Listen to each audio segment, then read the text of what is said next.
Hey everyone, it's Kelsey. Welcome to day two, video two, I guess I should say, of the Bringing Your Creative Dreams to Life video series.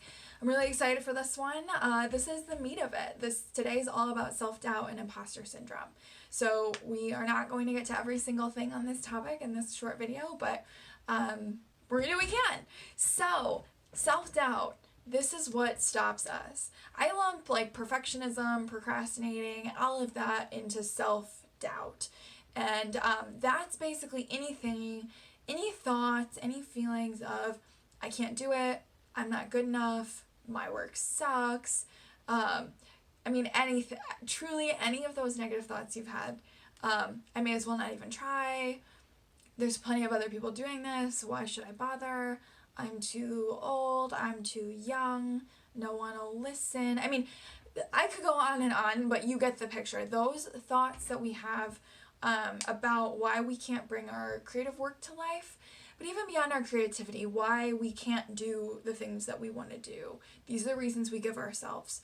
We live in a society and also probably with loved ones who have self-doubt also. So it's very easy to affirm someone's self-doubt and say, yeah, you're right, no one will listen. But that's not what I'm here for. That's not what you're here for watching these videos. We're actually going to affirm the opposite. One thing with self-doubt is something called imposter syndrome as well. I've gotten a lot of emails talking about that. I feel like a lot of writers and artists use the term imposter syndrome. That's basically just self-doubt. The main difference is like sort of feeling like a fraud. Feeling like even when you do something, we can't take credit for it. Like we got lucky, or someone's gonna figure out that we're really just a fake, and then there's this deep sense of shame. Oh no, everyone's gonna figure me out. This sucks. I tricked everyone. I'm really nothing. I don't deserve this. That's imposter syndrome. So both these things, self-doubt and imposter syndrome, they all kind of go together, but that's specifically what people are saying when they say imposter syndrome. That can happen in our work lives, in our creative work, absolutely, but also like in our relationships, our friendships, feeling like if these people knew who I really was, they wouldn't be with me. Well, these are really heavy negative things to be feeling, and they're not true. It's like any other thought or belief that we have. We could keep repeating them if we want to, but they're not like true at any objective level. There is no judge, there is no person in charge saying, yes, you're right, you are an imposter. It's something that we make up and we put on ourselves. So something about self-doubt and imposter syndrome too is that it's a part of the creative process. And it's an invitation to go deeper, to believe in ourselves more, to better understand why it is that we're not doing the things that we want to do. And I don't believe that it's ever going to like magically go away forever. In my experience, every single level, every time I move forward, every time I play a little bigger, I still run into self-doubt and imposter syndrome. So it's not about like buying some shiny thing that says, let's get rid of it forever.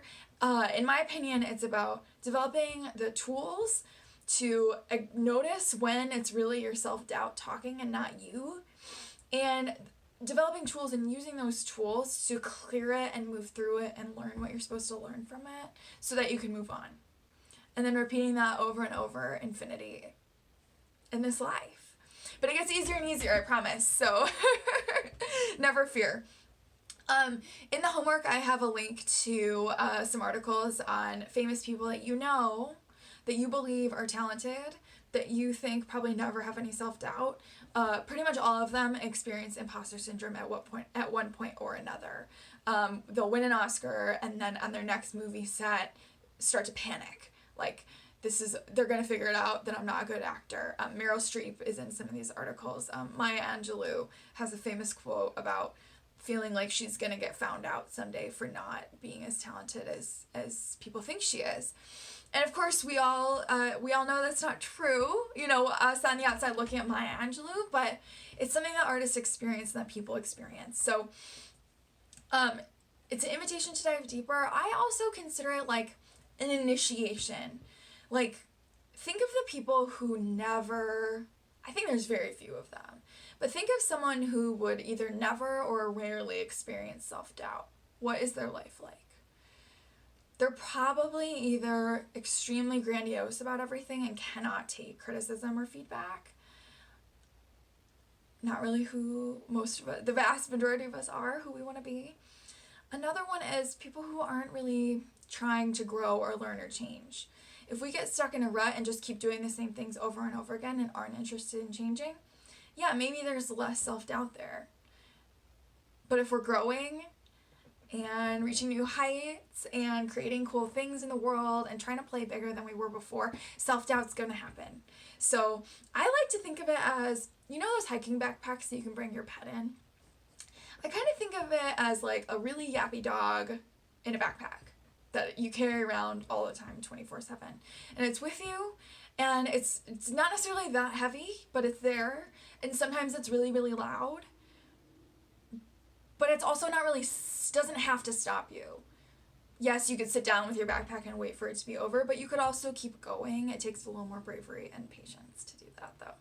So that's my little analogy. You're a little yappy dog on the backpack. It's always going to be part of you. So let's embrace the self-doubt and let's move through it as quickly as we can to make sure that we can then keep going with our writing and our art and our business and with being the partner we want to be, with being the parent we want to be.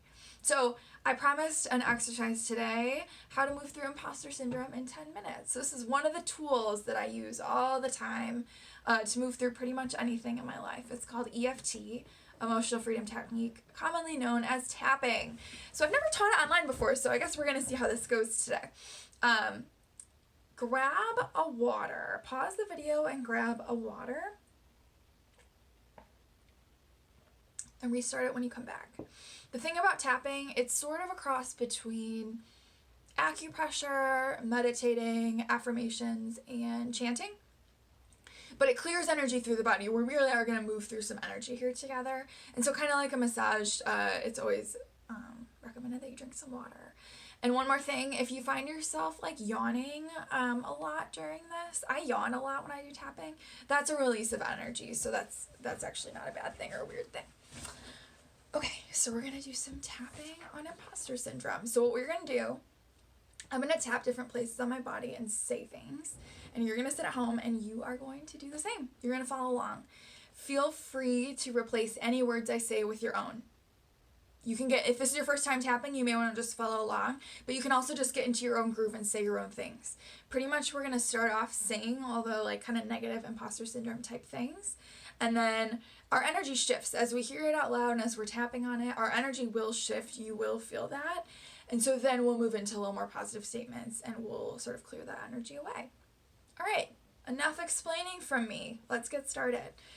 So we're going to start with karate chop point. So like this fleshy piece of one of your hands. You're going to tap it.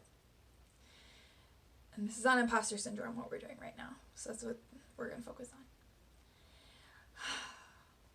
We're going to say, even though I feel like a total fraud, I deeply and completely love myself. Even though I'm scared, everyone's going to figure it out. I deeply and completely love and accept myself. All right, here we go. Top of our head. Ready? Actually, let's start here. I'm really, really, really feeling like a fraud right now. All right, now we're going to go here. I feel like things have been really, really easy for me. Right here. And people really think I'm more qualified than I am. We're going to go to like our mustache. I completely tricked everyone. Now like our beard. I didn't mean to trick anybody. You go to right here on your sternum. Oh, everyone seems to think I'm really good at this. Now we're going to go to like under our armpit. If you were wearing a bra, it's where your bra strap would be. And I just don't know what to do. Top of the head. I feel like a fake. I feel like I'm in over my head. And when people figure out that I'm not actually that talented at this, I'm going to feel so ashamed. I don't actually know what I'm doing. All these people are relying on me. Everyone is watching me. Other people are way more qualified to do this than I am. And I just don't know what to say. I'm scared to ask for help. I'm scared that people will see the real me. I don't feel like I deserve a seat at this table. I kind of stumbled into this. And I'm really worried it's all going to crash down. Everyone's going to make fun of me.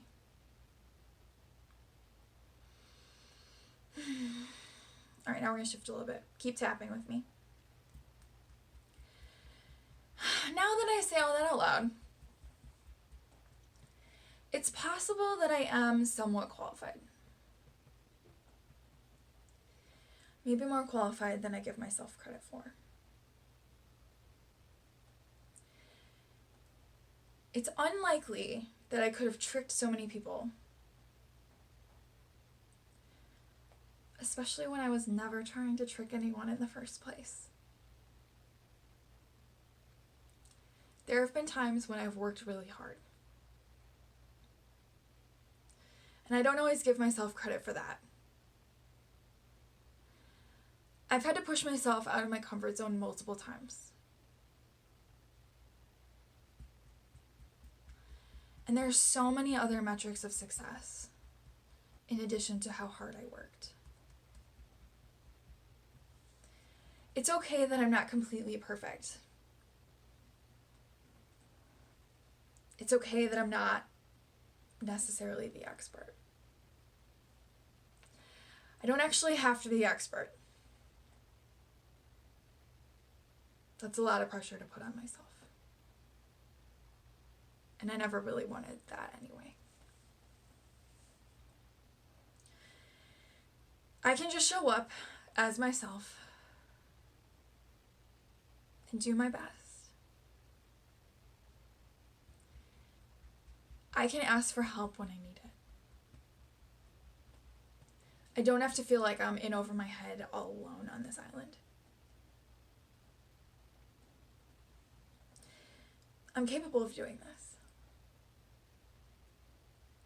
There is no outside influence that can decide whether or not I'm qualified. If someone thinks I tricked them,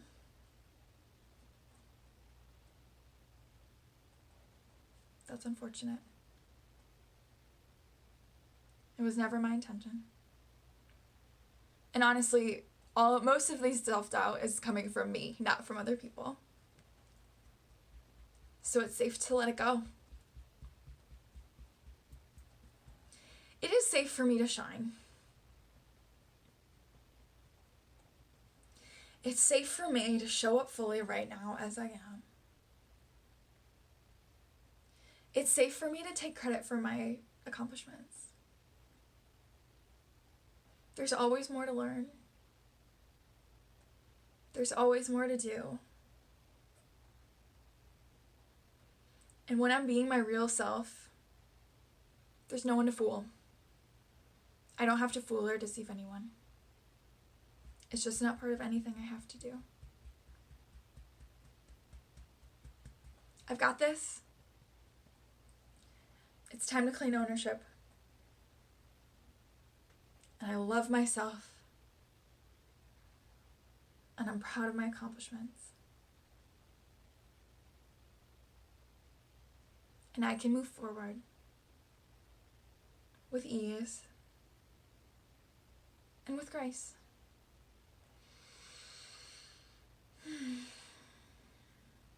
Take a sip of your water. How did that feel? Do you feel a different energy, like a sense of lightness, just by tapping on ourselves for, I think that was 6 minutes of tapping? I was kind of counting, not sure. So that's a tool I use all the time for whatever it is I'm feeling, cravings, any kind of anger. If you don't know what to do with anger, which I really don't. I'm really not good with dealing with anger. Tapping's a great resource. My favorite person on YouTube is Brad Yates. I often just type in Brad Yates. I'll put his link in my homework as well.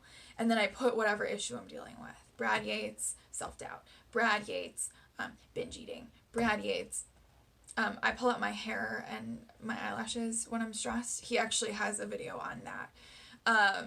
Literally anything you're struggling with, there is a Brad Yates video about it. So I'm going to put a link to that in the comment section in case you're interested in more tapping. Anyway, hopefully this video was helpful. Hopefully it's been a fun tool in your toolbox to use next time you feel like a fraud, next time you feel self-doubt. Any questions or comments, comment them below. I'll be in the comment section replying and everything. And I can't wait to see you for video 3, where we're going to talk about time, procrastination, guilt over taking time for ourselves, how to find the time to bring our creative dreams to life. Thanks so much. Have an amazing day.